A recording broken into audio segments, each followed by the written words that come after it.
YouTube channel Chemistry for You, C for You by Kamal, and this is the lecture number second of Chemical Kinetics. तो इस lecture में हम discuss करेंगे about the dependence of rate on concentration of reactant और mainly जो important part है order of reaction, जो chemical kinetics में बहुत बार यूज होगा ये वर्ड ऑर्डर ऑफ रिएक्शन और मॉलिक्यूलरिटी के बारे में डिस्कस करेंगे। तो इससे पहले पिछले लेक्चर में हमने डिस्कस किया था जो factor affecting about the rate of reaction, कौन से फैक्टर इफेक्ट करते हैं रेट ऑफ रिएक्शन में, उसमें हमने एक टॉपिक पढ़ा था कंसंट्रेशन ऑफ रिएक्टेंट में। तो वो हम यहाँ पर डिस्कस करने वाले हैं कि effect dependence of rate on concentration of reactant में।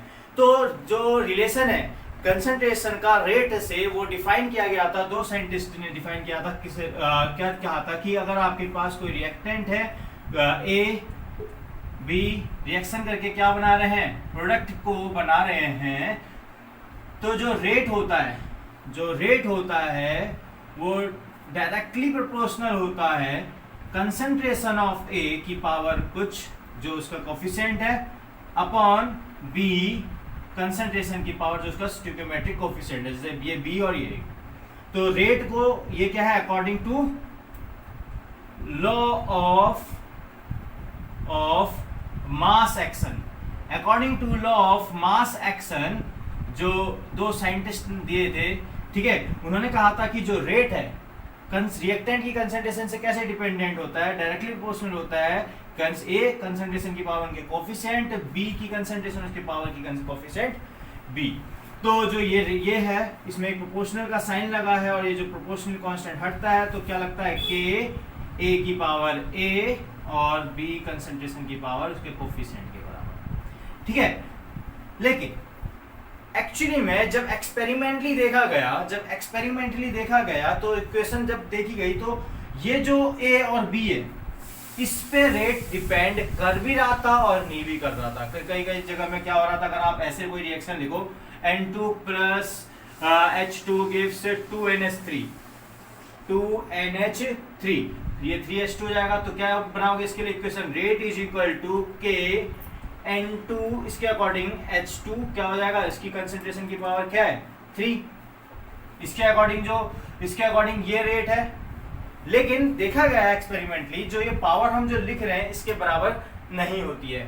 तो जो ये रेट है वो किसी रेट जो की जो ये वैल्यू है ए और बी ये कभी बराबर हो भी सकती है कभी बराबर नहीं हो सकती। तो उसके लिए एक नई इक्वेशन बनाई गई जिसको हमने जो एक्सपेरिमेंटली बनाई गई उस एक्सपेरिमेंटली इक्वेशन का या उस लॉ का नाम क्या है कहलाते हैं, जैसे इसका नाम क्या लॉ ऑफ मास एक्शन, और इसी लॉ ऑफ मास एक्शन को एलोबरेट अगर हम किसमें करें एक्सपेरिमेंटली करें तो वो क्या कहलाता है रेट लॉ।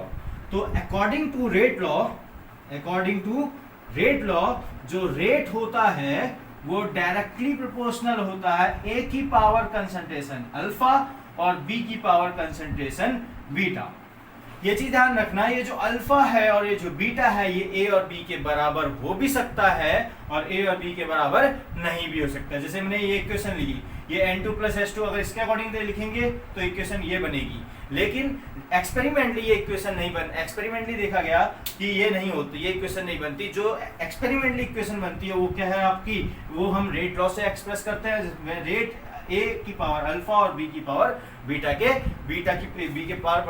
डायरेक्टली प्रोपोर्शनल होता है, ठीक है। अब एक चीज है, ये जो अल्फा और बीटा है ये स्टोइकियोमेट्रिक कोफिशिएंट की तरह ही ले सकते हो, लेकिन ये जो ए और बी है इसी की तरह ले सकते हो, लेकिन ये जो ए और बी है उसके बराबर हो भी सकता है किसी रिएक्शन में और किसी रिएक्शन में बराबर नहीं भी हो सकता है, ठीक है। अब एक टर्म आता है ऑर्डर ऑफ रिएक्शन का। तो ऑर्डर ऑफ रिएक्शन का इसमें जो टर्म आता है वो क्या है, ये जो रेट लॉ है इस रेट लॉ में जो ये कोफिशिएंट आ रहे हैं, ये रेट लॉ में ये जो एक्सपेरिमेंटली, ध्यान रखना रेट लॉ एक एक्सपेरिमेंटल टर्म है, एक्सपेरिमेंटली आएगा, और जो लॉ ऑफ मास एक्शन है वो क्या है एक थ्योरेटिकल कॉन्सेप्ट है। तो ऑर्डर ऑफ रिएक्शन क्या होता है, जो रेट लॉ आपने रेट एक्सप्रेशन आपने बनाई है, ये जो एक्सप्रेशन बनाई है इसमें जो ये टर्म्स हैं उनके सम को, जो कोफिशिएंट हैं उनके सम को हम क्या कहते हैं ऑर्डर ऑफ रिएक्शन कहते हैं, ठीक है। ऑर्डर ऑफ रिएक्शन क्या है, ये जो रेट लॉ एक्सप्रेशन बनाई है आपने इसमें जो इनके कोफिशिएंट है अल्फा बीटा जितना भी आया होगा उनके सम को हम क्या कहते हैं रेट ऑर्डर ऑफ रिएक्शन कहते हैं। अब जब हम इसको ओपन करते हैं, रेट इज इक्वल टू के करते हैं, ये हटाते हैं तो कांस्टेंट हटाते हैं तो क्या बनता है, ए अल्फा और B beta.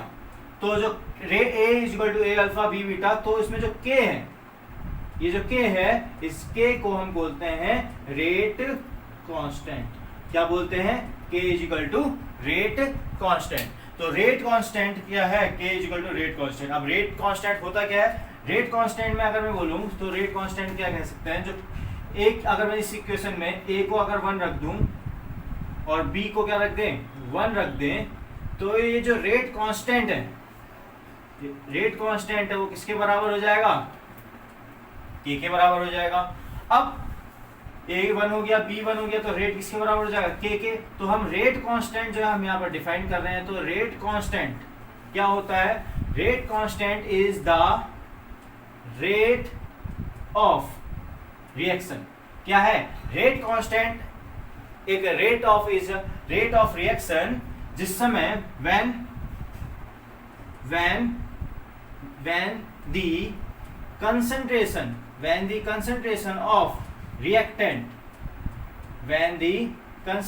of reactant is taken as unity। ठीक है, तो रेट कांस्टेंट क्या है, रेट कांस्टेंट एक रेट ऑफ रिएक्शन है when the concentration of reactant is taken as unity. वो रेट कांस्टेंट वो रेट ऑफ रिएक्शन है जिसमें जिस समय हमने कंसंट्रेशन जो रिएक्टेंट की है वो क्या रखी जाएगी, 1 के बराबर रखी जाएगी। इसी वजह से, क्योंकि रेट कांस्टेंट क्या है, रेट कांस्टेंट क्या है, रेट ऑफ रिएक्शन के इक्वल टू होगा, तो इसी वजह से इस रेट कांस्टेंट को एक और नाम कहते हैं specific reaction rate. Specific reaction rate भी इसके लिए हम यूज करते हैं। तो ये है आपका क्या, जो रेट लॉ के अकॉर्डिंग जो रेट है ए की पावर अल्फा और बी की पावर बीटा, जो लॉ ऑफ मास सेक्शन में ए और बी यूज किया है उसके बराबर हो भी सकता है और नहीं भी हो सकता है। जो इनका सम है उसको हम क्या कहते हैं, ऑर्डर ऑफ रिएक्शन कहते हैं। और जो इसमें रेट है, रेट में जो के आया है, के को हम बोलते हैं रेट कांस्टेंट। रेट कांस्टेंट क्या होता है, एक ऐसा रेट है जब रेट ऑफ रिएक्शन है जब हम रिएक्टेंट के कंसंट्रेशन को क्या लेते हैं, एज ए यूनिटी ले सकते हैं। तो इसको एक और नाम से डिनोट करते हैं, स्पेसिफिक रिएक्शन रेट। इसके अब हम पढ़ेंगे कैरेक्टरिस्टिक ऑफ रेट कांस्टेंट।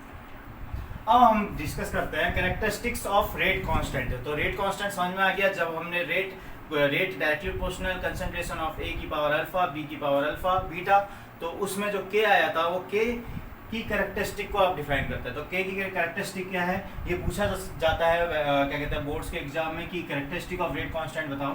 तो ये पहली बात तो मेजर होता है रेट ऑफ रिएक्शन का, it is the measure of rate of reaction. जितनी वैल्यू इसकी ज्यादा होती है, रेट कांस्टेंट की वैल्यू जितनी ज्यादा होगी, रेट ऑफ फास्टर क्या होगी, रिएक्शन होगी। रेट कांस्टेंट का से डायरेक्टली प्रोपोर्शनल होता है रेट ऑफ रिएक्शन का। तो जितनी ज्यादा रेट ऑफ रेट कांस्टेंट उतनी ज्यादा क्या होगा, फास्टर वो क्या होगी, रिएक्शन होगी। ठीक है, उसके बाद क्या है, each reaction has a definite value of rate constant eight a particular temperature.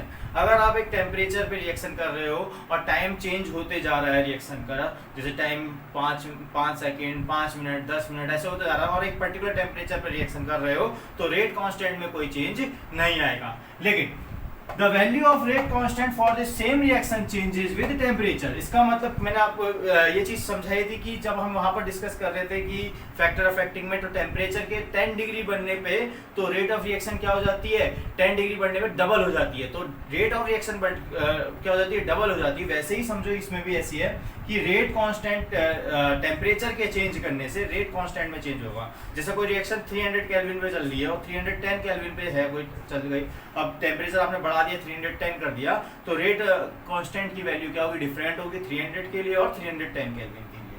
ठीक है, उसके बाद था it does not depend on the concentration of reactant पे डिपेंड नहीं करता।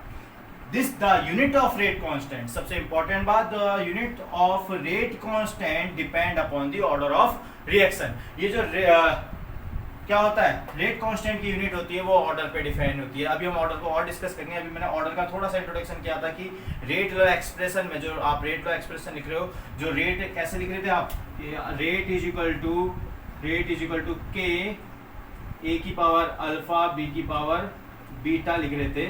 तो इसमें जो अल्फा बीटा का जो सम होगा उसको क्या कहते हैं, ऑर्डर ऑफ रिएक्शन। अब ऐसे जो वैल्यू क्या क्या आती हैं, ऐसे वैल्यू आती है 0 भी आती है, 1 भी आती है, 2 भी आती है, 3 भी आती है। तो जैसे जैसे जो जो ऑर्डर होगा किसी रिएक्शन का, उसी हिसाब से रेट कांस्टेंट की क्या होती है, यूनिट होती है। इसका अभी हम एक ट्रिक डिफाइन कर देते हैं, वैसे आगे जाके तो अच्छे से और समझ में आएगा यूनिट के बारे में, लेकिन अभी मैं आपको थोड़ा सा एक ट्रिक बता देता हूँ। इसकी ट्रिक क्या है, सिंपल सा है कि रेट कांस्टेंट की यूनिट जो होती है रेट कांस्टेंट की, वो डिपेंड करती है किसके ऊपर, rate constant unit depend on the order of reaction. तो एक रेट कांस्टेंट यूनिट का एक फॉर्मूला है concentration 1 minus n upon time, ठीक है, यूनिट के लिए, ठीक है। अब क्या है, देखो कंसंट्रेशन 1 माइनस n क्या है, ऑर्डर है, ठीक है। n की वैल्यू क्या क्या हो सकती है, 0 हो सकती है, 1 हो सकती है, 2 हो सकती है। नॉर्मली हम 0 1 के बारे में ज्यादा डिस्कस करते हैं और 2 के बारे में भी थोड़ा देख लेंगे अभी, ठीक है। तो कंसंट्रेशन मतलब अगर मैं for n is equal to 0, तो 0 ऑर्डर की यूनिट ऑफ 0 ऑर्डर निकाल रहे हैं, तो यूनिट ऑफ 0 ऑर्डर क्या होगा, कंसंट्रेशन की पावर 1 माइनस n। कंसंट्रेशन क्या होगा, कंसंट्रेशन 1 माइनस n, n कितना है 0, प्लस अपॉन टाइम की यूनिट किस में लेते हैं हम, नॉर्मली यहाँ पर सेकंड में लेते हैं। तो कंसंट्रेशन की यूनिट क्या होती है, कंसंट्रेशन होता है मोल पर लीटर, मोलैरिटी की तरह डिफाइन करेंगे इसको, तो मोल पर लीटर अपॉन सेकंड। तो 0 ऑर्डर के लिए रेट कांस्टेंट की यूनिट होती है mole litre inverse second inverse, ठीक है। अब हम किसके बारे में डिस्कस करते हैं, सेकंड के बारे में, n इज इक्वल टू 1 के बारे में।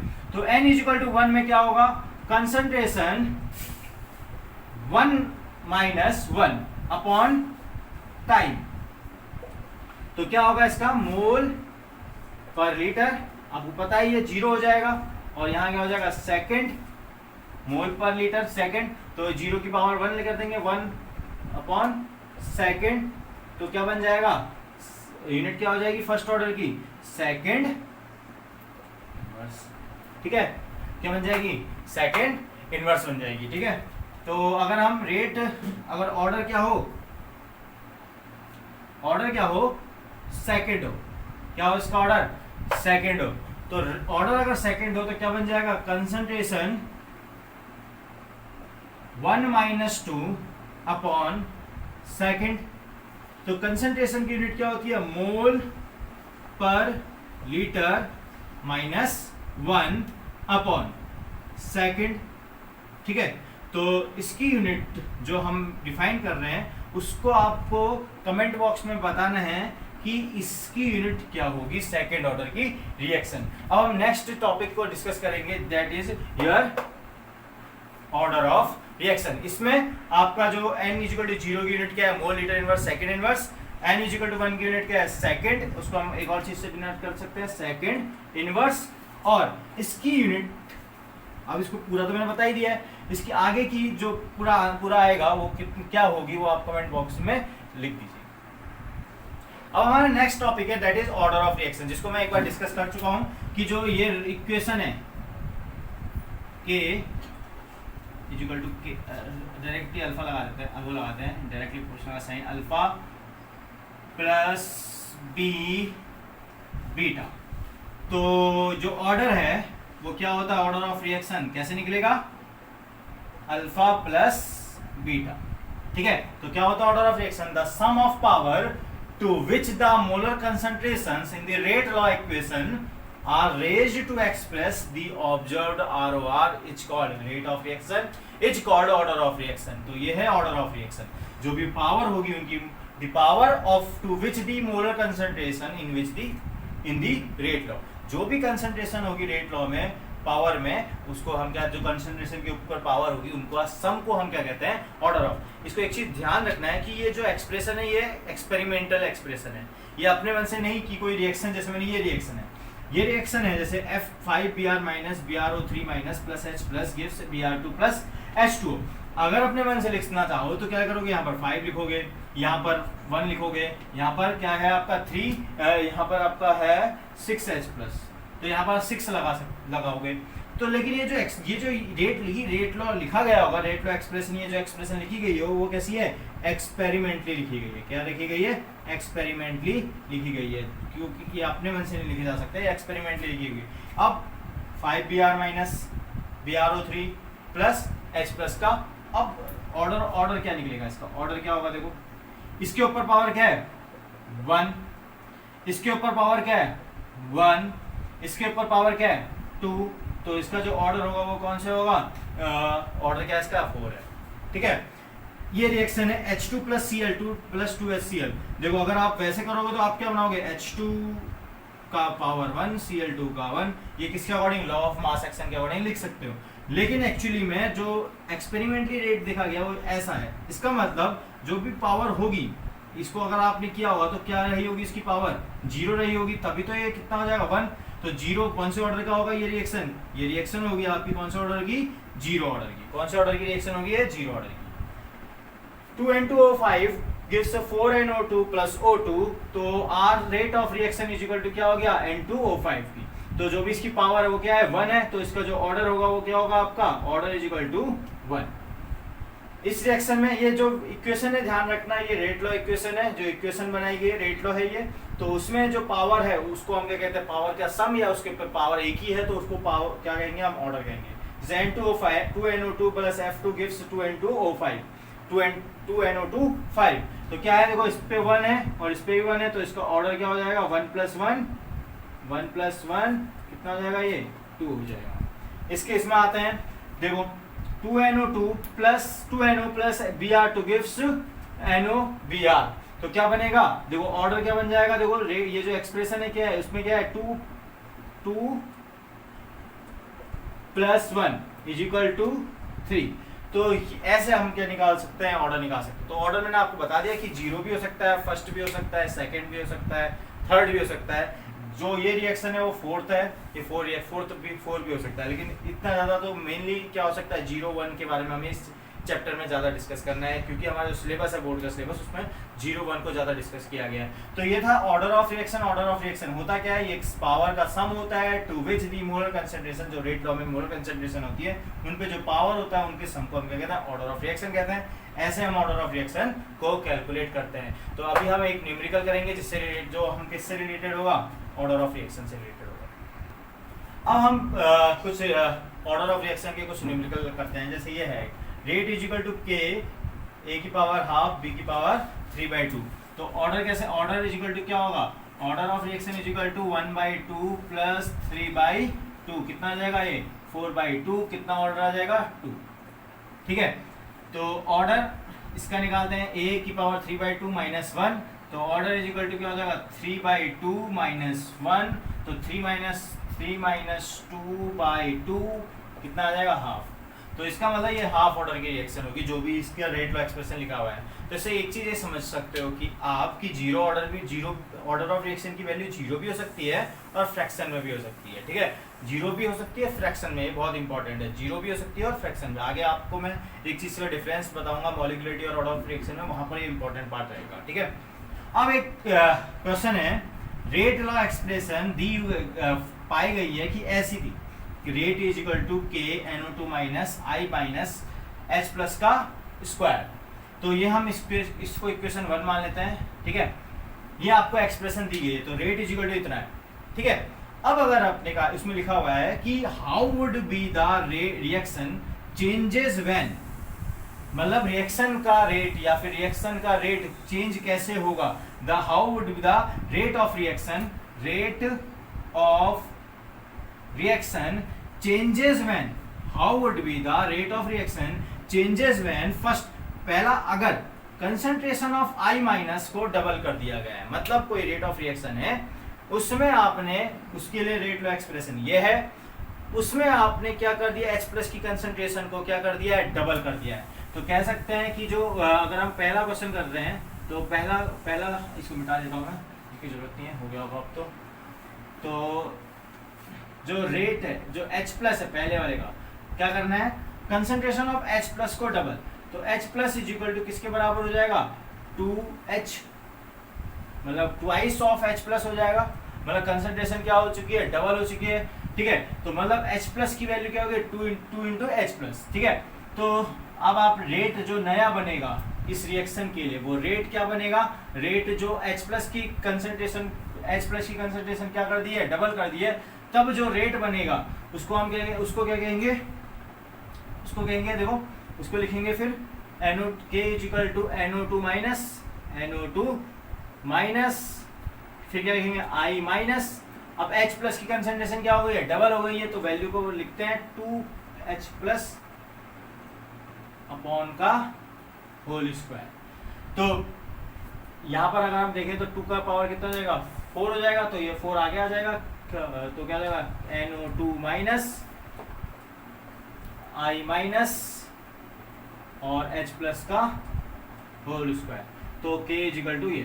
तो अब देखो जो ये रेट 1 मान लेते हैं हम, ये रेट 1 है, नया जो रेट बनाया उसको रेट 1 मान लेते हैं, ठीक है। जो रेट 1 है, अगर रेट 1 क्या हो जाएगा, किसके, जो पुराना रेट है उससे कितने गुना हो जाएगा, कैसे चेंज होगा। तो अगर आप R1 की बात करें, जो नया रेट बना है, वो ये जो इक्वेशन है, ये जो वैल्यू है किसके बराबर है, इसके बराबर है पुराने रेट के। तो जो नया रेट बनेगा वो 4 टाइम्स हो जाएगा, पुराने जो नया रेट बनेगा वो 4 टाइम्स होगा पुराने रेट के। मतलब कंसंट्रेशन को, H प्लस की कंसंट्रेशन को डबल करने पे जो रेट ऑफ रिएक्शन है वो क्या हो जाती है, 4 टाइम्स हो जाती है, ठीक है। इस अकॉर्डिंग टू दिस क्वेश्चन। तो नेक्स्ट सेकंड क्वेश्चन क्या है, how would be the rate of reaction changes when concentration of I minus is half, concentration of I minus is half, concentration of I minus is half। तो क्या होगा, कैसे करेंगे, जो I minus है उसकी कंसंट्रेशन क्या हो गई है, हाफ I माइनस, ठीक है। अब वही करते हैं जो रेट 2, मतलब रेट 2, तो रेट हम क्या लिखेंगे इसके लिए, रेट 2 जो होगा, जो मतलब अगर सेकंड टाइम से अगर कोई रिएक्शन चल रही है उसमें I माइनस, इस रिएक्शन में जो I माइनस की कंसंट्रेशन है उसको क्या कर दिया है, हाफ कर दिया। तो K इक्वल टू क्या बन जाएगा, NO2 minus 1/2 I minus plus H plus का पावर 2। तो हम क्या कर देंगे, तो ये 1/2 को आगे ले आते हैं, 1/2 K NO2 minus I minus और H प्लस का होल स्क्वायर। तो जो नया रेट बनेगा जिसको हम रेट 2 कह दे रहे हैं, मतलब सेकंड क्वेश्चन इस वजह से रेट 2 कहते हैं, तो क्या हो जाएगा, हाफ हो जाएगा पुराने रेट से। जो पुराना रेट है उसके क्या टाइम्स हो जाएगा, हाफ टाइम्स हो जाएगा। मतलब अगर हमने H प्लस को दुगना कर दिया तो इस रिएक्शन के अकॉर्डिंग, इस रेट लॉ के अकॉर्डिंग वो क्या हो जाएगा, 4 टाइम्स हो जाएगा, और यहाँ क्या हो जाएगा, हाफ हो जाएगा। जो थर्ड क्वेश्चन है उसमें क्या लिखा हुआ है, concentration of NO2 minus I minus and H plus are tripled. तो ट्रिपल्ड हो जाएगा, मतलब 3, इसको आप नोट कर लीजिए, मैं मिटा रहा हूं, ठीक है। तो थर्ड क्वेश्चन है